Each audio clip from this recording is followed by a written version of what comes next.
विद्यार्थी मित्रांनो, आज आपण इयत्ता 10वी विज्ञान आणि तंत्रज्ञान भाग 2 प्रकरण क्रमांक 3 सजीवातील जीवन प्रक्रिया भाग 2 या प्रकरणामध्ये आज आपण अलैंगिक पद्धतीचं प्रजनन त्यामध्ये द्विविभाजन पद्धतीचा अभ्यास करणार आहोत।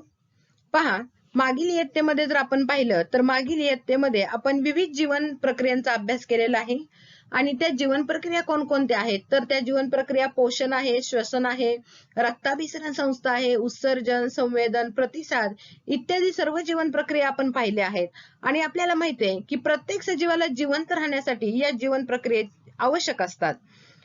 तसेच पहा, या जीवन प्रक्रियांप्रमाणेच अजून एक जीवन प्रक्रिया सजीवांमध्ये आढळते, त्या जीवन प्रक्रियेचं नाव आहे प्रजनन।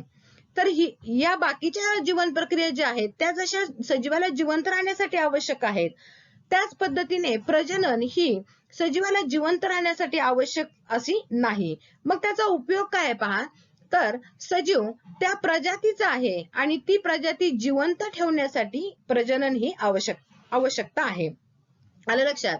म्हणजे इतर ज्या काही जीवन प्रक्रिया आहेत, उदाहरणार्थ पोषण, श्वसन, रक्ताभिसरण, या जीवन प्रक्रिया आपल्याला त्या सजीवांना जिवंत राहण्यासाठी उपयुक्त आहेत, पण प्रजनन अशी जीवन प्रक्रिया आहे की ती कशासाठी, ती जिवंत राहण्यासाठी उपयुक्त नाही, तर ती कशासाठी उपयुक्त आहे, तर सजीव ज्या प्रजातीचा आहे ती प्रजाती त्याला जिवंत ठेवण्यासाठी ती जीवन प्रक्रिया त्याला उपयुक्त ठरते। ठीक आहे। त्यानंतर पहा, शेजारील आकृतींचं निरीक्षण करा आणि त्याद्वारे कोणती जीवन प्रक्रिया तुमच्या लक्षात येते हे तुम्हाला विचारलेलं आहे। पहा, अ पिक्चर मध्ये जर तुम्ही पाहिलं तर त्यामध्ये आपल्याला काय दिसतंय, तर आपल्याला इथं रोप किंवा रूट, तर आपण काय म्हणतो, मुळांची वाढ होताना आपल्याला इथे दिसून येते। म्हणजे थोडक्यात इथे वनस्पतींची वाढ होताना आपल्याला दिसून येते, वनस्पती प्रोग्रेस होताना दिसते किंवा वनस्पतीची वाढ होताना आपल्याला इथं दिसून येते, बरोबर आहे। म्हणजे तिथं मुळांची पण आपल्याला इथं वाढ होताना दिसून येते। त्यानंतर म्हणजे तिथे नवीन सजीव तयार होताना आपल्याला दिसून येते। दुसऱ्या जर आपण पिक्चर मध्ये पाहिली तर एक कोंबडी आहे आणि ती कोंबडी काय करते तर अंडी घालते, म्हणजे तिथं नवीन जीव आपल्याला तयार होताना दिसून येतोय। त्यानंतर तिसऱ्या आकृतीमध्ये जर आपण पिक्चर मध्ये जर आपण पाहिलं तर इथं सीड आहे, सीड म्हणजे बी आहे इथं, आणि या बियापासून नवीन रोप आपल्याला तयार होताना दिसतंय। इथं नवीन कोंब फुटलेला आहे आणि नवीन कोंबापासून काय तयार होतंय तर इथं नवीन सजीव, नवीन रोप आपल्याला इथं तयार होताना दिसून येते। आणि शेवटच्या आकृतीमध्ये बघितलं तर इथं पेशी आहे आणि त्या पेशीचं विभाजन झालेलं दिसून येते आपल्याला। एका पेशीपासून आपल्याला इथं दोन नवीन पेशी तयार होताना दिसून येते आणि आपण जर नीट निरीक्षण केलं तर इथं द्विविभाजन पद्धतीने त्या पेशीचं विभाजन आपल्याला दिसून येते। म्हणजे या चारही आकृतीचं जर आपण निरीक्षण केलं तर वेगवेगळ्या पद्धतीने इथं नवीन सजीव तयार होताना आपल्याला दिसून येतोय। ठीक आहे। त्यानंतर पहा, आता प्रजाती टिकून राहणे म्हणजे काय असं विचारलेलं आहे। तर पहा, ही प्रजाती टिकून राहणे म्हणजे काय, तर पहा, स्वतःच्या जातीचं अस्तित्व टिकून राहण्यासाठी सजीव काय करत असतो तर नवीन जीव तयार करत असतो, बरोबर आहे। नवीन जीव तयार करत असतो, तो स्वतःच्या जातीचा, प्रजातीचा तो नवीन जीव तयार करत असतो आणि त्यामुळे काय होतं तर त्याची जी काही जात आहे किंवा त्याची जी काही प्रजाती आहे ती प्रजाती या पृथ्वी तलावरून नामशेष होण्यापासून काय होते तर वाचते। याला प्रजाती टिकून राहणं असं म्हटलं जातं। त्यानंतर एका सजीवापासून तयार झालेला त्याच प्रजातीचा दुसरा जीव हा जनुकीय दृष्ट्या तंतोतंत पहिल्या सजीवासारखा असतो का, तर नाही। लक्षात घ्या, एका सजीवापासून तयार झालेला त्याच प्रजातीचा दुसरा सजीव हा जनुकीय दृष्ट्या तंतोतंत पहिल्या सजीवासारखा असतो तर नाही का, तर पहा, जेव्हा नवीन सजीव तयार होत असतो तेव्हा जी काही जुनी पेशी आहे म्हणजे त्याला आपण जनक पेशी म्हणतो, त्या जनक पेशी सारखा तो तंतोतंत नसतो।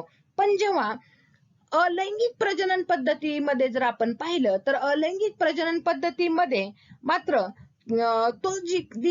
ती जी काही जनक पेशी आहे त्या जनक पेशी सारखाच तो नवीन तयार होणारा सजीव आहे तो कसा असतो तर तंतोतंत त्याच पद्धतीने असतो। परंतु लैंगिक प्रजननामध्ये मात्र हे असं घडून येत नाही, तो सेम टू सेम त्याच्या जनक पेशी सारखा नसतो। ठीक आहे। पण अलैंगिक पद्धतीने जर प्रजनन झालं तर मात्र नवीन तयार होणारा सजीव मात्र त्याच्या जनक पेशी सारखा सेम टू सेम असतो। त्यानंतर पहा, एका प्रजातीच्या दोन सजीवांमध्ये तंतोतंत साम्य असणे किंवा नसणे हे कशावरती अवलंबून असते? तर ते टाइप ऑफ रिप्रोडक्शन, म्हणजे ते रिप्रोडक्शन कोणत्या पद्धतीचं आहे, ते लैंगिक पद्धतीचं प्रजनन आहे का अलैंगिक पद्धतीचं प्रजनन आहे, त्यावरती ते अवलंबून असते. एका सजीवापासून त्याच प्रजातीचा नवीन सजीव तयार होणे आणि पेशी विभाजन याचा परस्पर संबंध आहे. तर आहे, लक्षात घ्या, जेव्हा लैंगिक प्रजनन असू द्या किंवा अलैंगिक प्रजनन असू द्या, हे दोन्ही प्रजनन होताना तिथं सेल डिव्हिजन, म्हणजे आपण पेशी विभाजन म्हणतो, ते पेशी विभाजन तिथं होतच असतं आणि नंतर त्यापासून नवीन गॅमेट्स तयार होत असतात. आणि जेव्हा नवीन गॅमेट्स तयार होतात, नंतर त्यांचं एकत्रीकरण झाल्यानंतर नवीन तिथं जीव तयार होत असतो. आणि हे लैंगिक आणि अलैंगिक प्रजननामध्ये दोन्ही पद्धतीमध्ये पेशी विभाजन हे होतच असतं. एका सजीवापासून त्याच प्रजातीचा नवीन सजीव तयार होण्याच्या प्रक्रियेला काय म्हटलं जातं? तर प्रजनन म्हटलं जातं. व्याख्या लक्षात ठेवा, ही 1 मार्काला विचारली जाऊ शकते. एका सजीवापासून त्याच प्रजातीचा नवीन सजीव तयार होण्याच्या प्रक्रियेला प्रजनन म्हणतात. आणि सजीवाच्या अनेक वैशिष्ट्यपूर्ण लक्षणांपैकी प्रजनन हे एक विशेष लक्षण आहे. आणि विचार केला तर हे जे काही प्रजनन आहे, हे प्रत्येक प्रजातीच्या उत्क्रांतीसाठी कारणीभूत आहे. आलं लक्षात? कारण पहा, जनक पेशीपेक्षा नवीन तयार होणारा सजीव हा वेगळा असतो, थोडासा वेगळा असतो, म्हणजेच विविधता असते त्याच्यामध्ये, आणि त्यामुळेच त्यातून काय होते तर उत्क्रांती कारणीभूत ठरत असते. त्यानंतर आता आपल्याला मेन मुद्द्याकडे येऊयात आपण. प्रजननाचे 2 प्रकार आहेत, एक अलैंगिक आणि दुसरे लैंगिक प्रजनन. त्यापैकी आज आपण अलैंगिक प्रजनन अभ्यासणार आहोत. पहा, युग्मक निर्मिती विना एखाद्या प्रजातीतील एकाच जीवाने अवलंबलेली नवजात जीव निर्मिती प्रक्रिया म्हणजे अलैंगिक प्रजनन होय. म्हणजे काय तर 2 भिन्न पेशींचे इथं युग्मकांच्या संयोगाशिवाय घडून येणारे प्रजनन आहे. म्हणजे इथं युग्मकांचा संयोग इथं नसतो किंवा इथं 2 भिन्न प्रकारच्या पेशी नसतात. तर हे प्रजनन कसे घडते? तर हे प्रजनन केवळ एका जनकापासूनच घडते. म्हणजे इथं एकच जनक पेशी असते आणि इथं एकाच जनक पेशीपासून नवीन जीव तयार होत असतो. आणि त्यामुळे इथं युग्मकांचा संयोग नसतो, एकाच जनक पेशीपासून नवीन जीवाची निर्मिती होते. त्यामुळे जो काही नवीन सजीव तयार होतो, म्हणजे नवजात सजीव असतो, तो नवजात सजीव हा तंतोतंत मूळ सजीवासारखाच असतो. आलं लक्षात? आणि हे जे काही निर्मिती आहे, ती निर्मिती ही गुणसूत्री विभाजनाने होते. कोणत्या विभाजनाने होते? तर गुणसूत्री विभाजनाने ही पद्धत होते. पहा, इथं जननिक विचरणाचा अभाव हा लैंगिक प्रजननाचा तोटा आहे. तोटा काय आहे इथं? अलैंगिक प्रजननामध्ये जननिक विचरणाचा अभाव. पण फायदा जर बघितला तर काय? तर वेगाने होणारे प्रजनन. हे जे प्रजनन आहे ते खूप वेगाने होते, खूप फास्ट होते, हा त्याचा फायदा आहे. यामध्ये आपण आता पहिलं म्हणजे एकपेशीय सजीवांमध्ये अलैंगिक प्रजनन अभ्यासणार आहोत. पहा, इथं एका चंचुपात्रामध्ये अनेक दिवस साठवलेले पाणी घ्यायला सांगितलेलं आहे आणि जलीय वनस्पतींनी समृद्ध अशा तळ्यातील पाणी घ्यायला सांगितलेलं आहे. त्यामध्ये काही गव्हाचे दाणे आणि जलीय वनस्पती टाका. 3-4 दिवस त्या वनस्पतीचे आणि गव्हाचे विघटन होऊ द्या. 4थ्या दिवशी सकाळी लवकर एक स्वच्छ काचपट्टी घेऊन त्यामध्ये त्या चंचुपात्रातील पाण्याचा एक थेंब घेतला आणि त्यावरती जर आपण आच्छादन काच टाकली आणि ती आपण संयुक्त सूक्ष्मदर्शिके खाली पाहिलं आणि निरीक्षण केलं, तर आपल्याला तिथं पॅरामेशियमच्या पेशी दिसून येतात. पॅरामेशियम दिसतं आणि ते पॅरामेशियमचं आपल्याला प्रजनन झालेलं दिसतं. आणि हे जे काही प्रजनन आहे ते आपल्याला द्विविभाजन पद्धतीने दिसून येतं. पहा, आदिकेंद्रकी सजीव त्यालाच आपण जीवाणू म्हणतो किंवा आदिजीवामध्ये अमिबा आहेत, पॅरामेशियम आहेत, युग्लिन आहेत. तसे दृश्य केंद्रकीय पेशी, त्यामध्ये तंतुकणिका आहेत, हरितलवके आहेत. ही सर्व पेशी अंगके हे द्विविभाजन पद्धतीने अलैंगिक प्रजनन करत असतात. तर या प्रकारामध्ये जनक पेशी म्हणजे एकच जनक पेशी असते, त्या जनक पेशीचे 2 समान भागांमध्ये विभाजन होते. एकच जनक पेशी असते आणि त्या जनक पेशीचे 2 समान भागात विभाजन होते आणि त्यापासून 2 नवजात पेशी तयार होतात. आणि हे जे विभाजन आहे ते विभाजन सूत्री विभाजन किंवा असूत्री विभाजनाने होते. त्यालाच मायटोसिस किंवा मियोसिस असं म्हटलं जातं. इथं जर आपण उदाहरण पाहिलं तर इथं अमिबा दिसतोय पहा आपल्याला. अमिबाचं एकदम साधं विभाजन होतं, ते द्विविभाजन पद्धतीने होतं. जर तुम्ही नीट निरीक्षण केलं तर पहा इथं अमिबा एकच जनक पेशी दिसतोय तुम्हाला. त्यानंतर मध्यभागी केंद्रक आहे, केंद्रकाचे विभाजन झालेलं आहे आणि एका पहा मध्यभागी खाच पडलेली आहे, म्हणजे आडव्या पद्धतीने इथं अमिबाचं विभाजन आपल्याला झालेलं दिसून येते आणि एका अमिबापासून आपल्याला 2 अमिबाळे तयार होताना दिसून येते. म्हणजे एकाच जनक पेशीपासून 2 नवजात अमिबा आपल्याला इथं तयार झालेले दिसून येतात. आता अमिबाच्या बाबतीत जर तुम्ही विचार केला तर अमिबाचा आकार जर पाहिला आपण तर तो अनियमित आकार असतो, बरोबर आहे. फिक्स असा आकार नसतो, तो अनियमित आकार आहे.